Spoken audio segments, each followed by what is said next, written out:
Bienvenidos a Economía en Breve Semanal con lo más relevante del acontecer económico. El próximo miércoles 25 de octubre tendremos nuestro webinar trimestral de perspectivas económicas para estar bien informado del entorno que se avecina. Les recuerdo a todos los que tienen una suscripción generosa de 6 meses vigente que tienen su lugar sin costo, pero por favor manden por correo una confirmación para que les enviemos en su momento la liga para que puedan conectarse. Los que tengan otras suscripciones y quieran participar en el webinar, por favor manden un correo para que les digamos el precio especial que tenemos en cada opción. Vaya semana cargada de sorpresas que tuvimos, desde los resultados en algunos indicadores económicos hasta los trágicos eventos geopolíticos en Medio Oriente, con los que comenzamos como el tema relevante de esta semana, ya que el mundo se sacudió con un ataque sorpresivo a la población civil de Israel por parte del grupo terrorista Hamas, que movilizó combatientes infiltrados, lanzó cientos de cohetes desde la Franja de Gaza, causando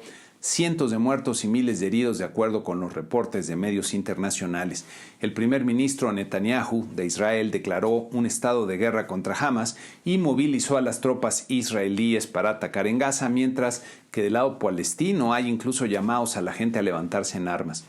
Tristemente se reactiva de forma feroz un conflicto muy añejo con un panorama muy nublado hacia los próximos días, cuyas consecuencias podrían ir mucho más lejos de la región. Me parece que en pleno siglo XXI no hay manera de justificar la barbarie de atacar a civiles inocentes de cualquier grupo o etnia para conseguir fines bajo alguna torcida lógica de poder o tratar de justificarlas argumentando cuentas pendientes del pasado, ya que, como decía Gandhi, ojo por ojo y el mundo acabará ciego. Muy lamentable lo que sufre el pueblo de Israel y muy lamentable lo que sufre el pueblo palestino, y que no son lo mismo el pueblo palestino que Hamas,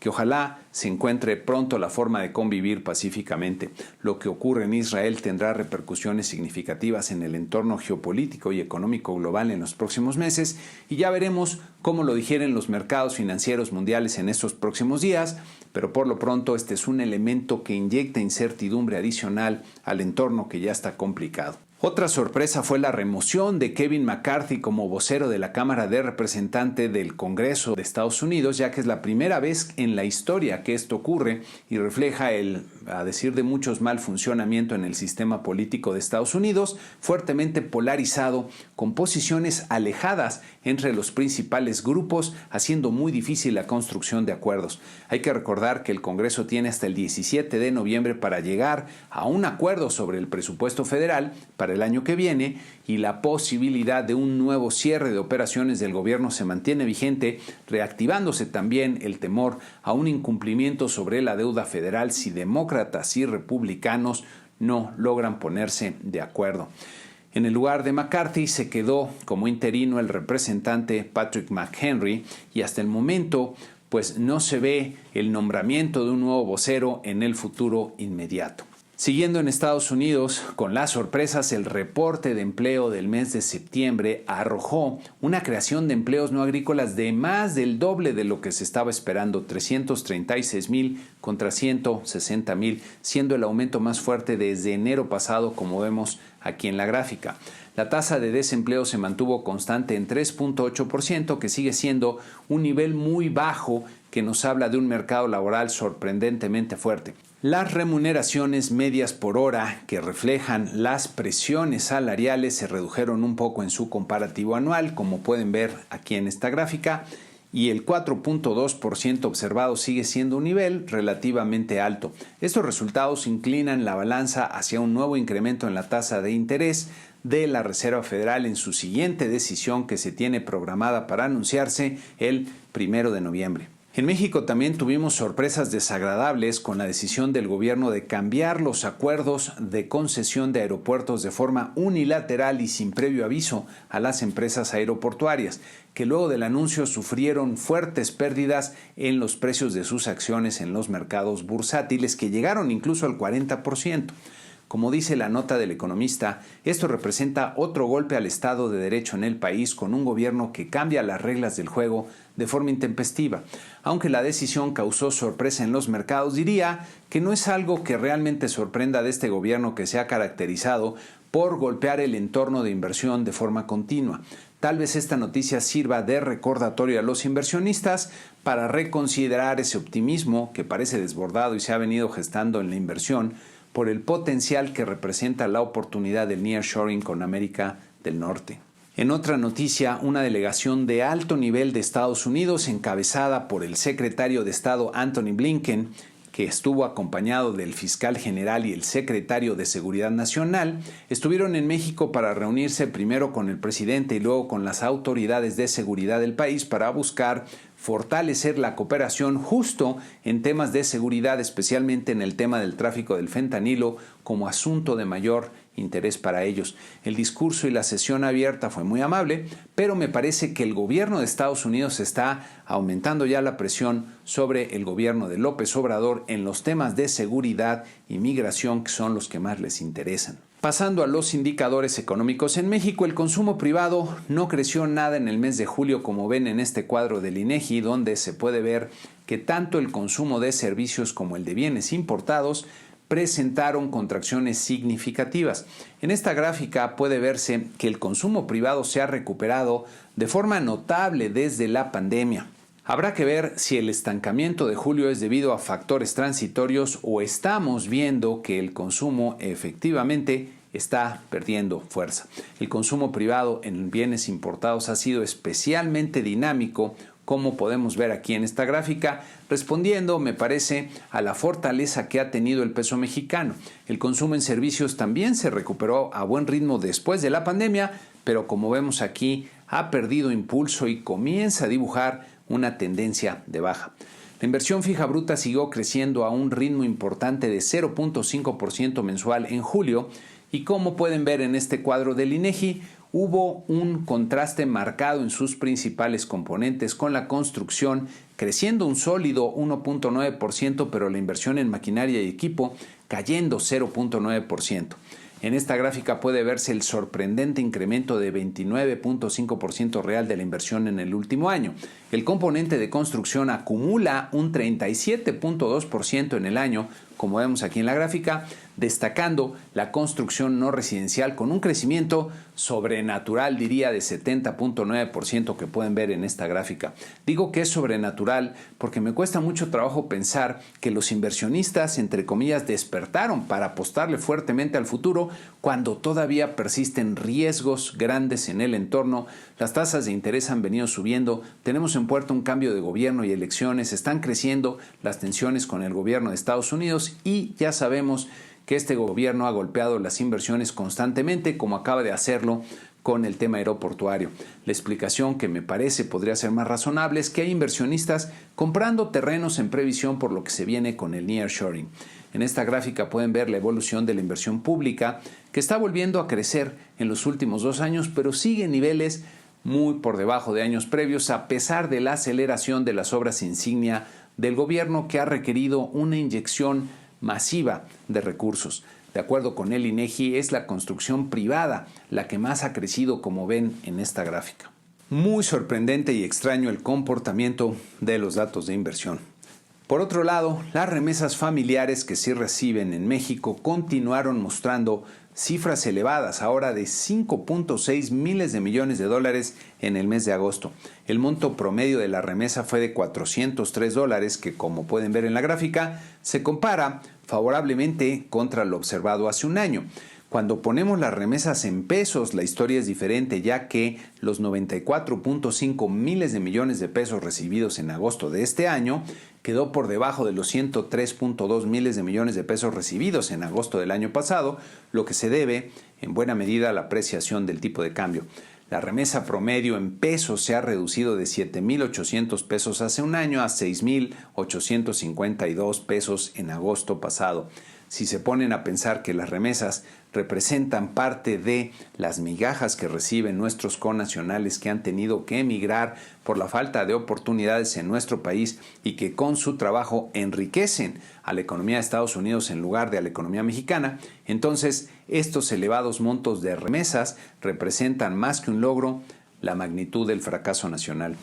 También en la semana se publicaron las cifras de la encuesta de expectativas levantada por Banco de México entre los analistas del sector privado y que pueden ver en este cuadro resumen. El pronóstico del promedio del mercado para el crecimiento del PIB presentó mejoría respecto a la encuesta anterior, subiendo a 3.15% para el presente año y a 1.91% para el 2024. Los pronósticos de inflación mostraron cambios muy modestos en lo general. En esta gráfica pueden ver la evolución observada hasta agosto pasado y la trayectoria anticipada para la inflación anual, tanto general y subyacente, de acuerdo al pronóstico del promedio de los analistas. Puede notarse que para la inflación general se anticipa un repunte en los próximos meses que se explica en gran medida por los efectos de base, es decir, porque los meses de noviembre y diciembre del año pasado mostraron inflaciones inusualmente bajas por algunos efectos que difícilmente se repetirán este año. Posteriormente, la inflación general estaría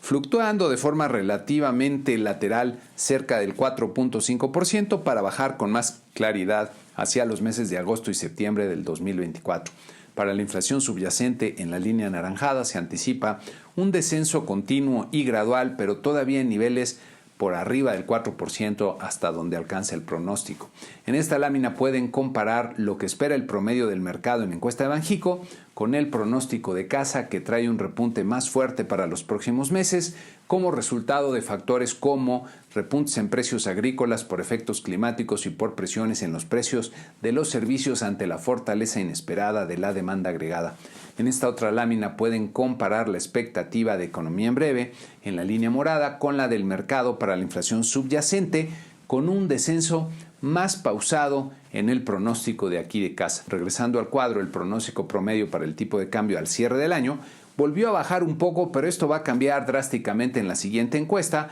luego del fuerte repunte que ha mostrado la paridad en días recientes. Para la tasa de interés de referencia monetaria al cierre del año se observó un aumento no tan modesto, tanto para este año como para el que sigue, con los mercados digiriendo poco a poco que las tasas de interés estarán más altas por más tiempo del que habían anticipado. La creación de empleo en México y el crecimiento del PIB en Estados Unidos mejoraron un poco, tanto para este año como para el que sigue. Por otro lado, el Fondo Monetario Internacional concluyó su revisión de la economía mexicana y publicó su comunicado del llamado Artículo 4. Entre las cosas que destacaría, el Fondo Monetario señala que la tasa de interés de Banco de México podría mantenerse donde está hasta mediados del 2024, que se requieren amplias reformas pendientes para aprovechar más el nearshoring, más y mejor enfocada inversión pública, incrementar el acceso al financiamiento, incrementar la participación femenina en la fuerza laboral y pivotear el consumo hacia fuentes más limpias de energía.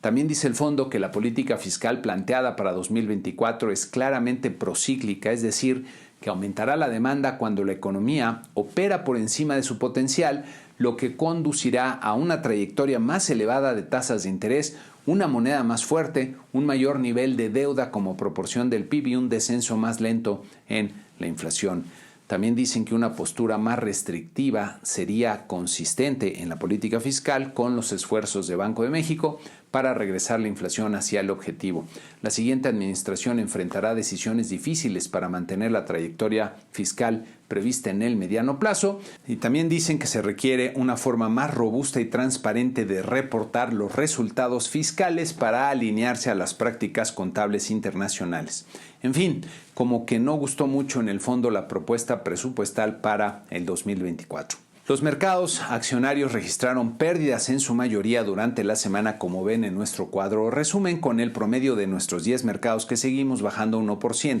Los índices Nasdaq y Standard & Poor's 500 fueron a contracorriente, con ganancias diría modestas. La Bolsa Mexicana de Valores registró una pérdida de 2.4% en la semana, luego de la fuerte caída del jueves propiciada por la decisión gubernamental de cambiar sorpresivamente las concesiones aeroportuarias. En esta gráfica pueden ver el comportamiento del índice de precios y cotizaciones de la bolsa en los últimos 5 años, dibujando ya una franca tendencia de baja en los meses más recientes. El tipo de cambio se depreció con fuerza un 4.4% en la semana para cerrar en los 18.18 pesos por dólar. En esta siguiente gráfica de mayor rango de tiempo pueden apreciar mejor la depreciación que ha tenido el peso en el último mes, dibujando ya una tendencia de alza importante. Las tasas de interés de los bonos de 10 años del Tesoro de Estados Unidos, aquí en la línea naranja, siguieron subiendo para alcanzar niveles de 4.80% no vistos desde el 2008. Los bonos de largo plazo mexicanos tuvieron un ligero descanso y bajaron un poquito, pero se mantienen en la tendencia de alza acelerada todavía. La semana que inicia habrá que estar pendientes a las repercusiones que tendrá el ataque a Israel, que podría generar inestabilidad en la región y complicar considerablemente el entorno geopolítico, y diría que pinta para ser una semana complicada para los mercados financieros. En México tendremos y comenzaremos la semana con las cifras de inflación del mes de septiembre, luego las ventas de nuestros amigos de la ANTAD también de septiembre, la producción industrial de agosto y las minutas de política monetaria de Banco de México. Vamos a ver cómo estuvo la discusión. En Estados Unidos también se publicarán las minutas de política monetaria que permitirán a los mercados recalcular qué tan probable es otro aumento en su tasa de interés de referencia para su siguiente decisión. También se publicarán las cifras de inflación al consumidor del mes de septiembre. Para la sección Tiempo de Crecer les tengo una reflexión sobre un fenómeno del funcionamiento de nuestro pensamiento que espero les resulte muy útil. Probablemente les ha pasado que ante una situación de gran estrés, toda su atención se concentró en lo que veían sus ojos, que se enfocaban en lo que representaba la amenaza más seria. Este fenómeno se conoce como visión de túnel y es una respuesta natural de nuestro sistema nervioso que evolutivamente ayudó a nuestros ancestros a sobrevivir. Ante una situación en la que percibimos que nuestra vida está amenazada, nuestro organismo concentra sus recursos en nuestro sentido de la vista, que es el más desarrollado que tenemos para sobrevivir, lo que reduce o de plano elimina lo que nuestros otros sentidos están percibiendo o transmitiendo al cerebro. Los que han disparado un arma de fuego, por ejemplo, han experimentado el estruendo que producen, pero cuando los disparos se producen en una situación de peligro, se escuchan considerablemente disminuidos. Este fenómeno llega incluso a dejarnos ciegos, entre comillas, a lo que literalmente está frente a nuestros ojos, pero al no ser parte de la amenaza principal queda invisible para nuestro cerebro que está enfocado en lo más relevante. Si lo pensamos un poco, podemos encontrar este fenómeno de visión de túnel de forma más generalizada cuando nuestro cerebro está secuestrado por emociones importantes, lo que literalmente nos impide ver de una forma más amplia y pensar de una mejor manera para entender lo que ocurre. Un ejemplo es el de los adolescentes que están inundados de hormonas y emociones y procesan lo que ocurre de forma poco efectiva, y cuando los papás les piden hacer o no hacer algo, interpretan muchas intenciones que no corresponden a las verdaderas intenciones que tienen los padres. Otro ejemplo más relacionado con lo que ocurre en México diría que es el tema de la corrupción, que para mucha gente genera fuertes emociones negativas y que los mantiene enfocados en la corrupción que mostraron los gobiernos del pasado, pero no pueden ver la corrupción en el actual. A nivel intelectual también se da mucho este fenómeno cuando personas que han desarrollado conocimientos y habilidades en algún tema o disciplina específica, por ejemplo los economistas, pues no pueden ver las explicaciones a los fenómenos que ocurren, pero que caen fuera de su particular campo de experiencia, como por ejemplo el comportamiento, entre comillas, no racional de las personas. Incluso la misma evidencia empírica puede ser vista e interpretada de forma diferente por diferentes personas que llegan a conclusiones diametralmente opuestas. Esta imagen me encanta porque ilustra la importancia que tiene el punto de vista, ya que si vemos la realidad desde un solo ángulo, puede ser fácil equivocarnos. Para tener un mejor entendimiento de lo que ocurre, hay que desarrollar la habilidad de aprender a mover nuestro punto de vista y, sobre todo, a no dejarnos secuestrar por las fuertes emociones que producen ciertos temas, ya que esto nos lleva a una visión de túnel en la que dejamos de ver lo que está inclusive frente a nuestros ojos. Antes de terminar, les recuerdo que tienen estos videos con explicaciones de varios temas que espero les sean de utilidad, y los invito a poner comentarios sobre el programa, lo que les gustó o sobre los temas que les gustaría que abordara, que nos manden un correo para tener esta información. Y con eso terminamos este programa número 335. Muchas gracias y que tengan una excelente semana.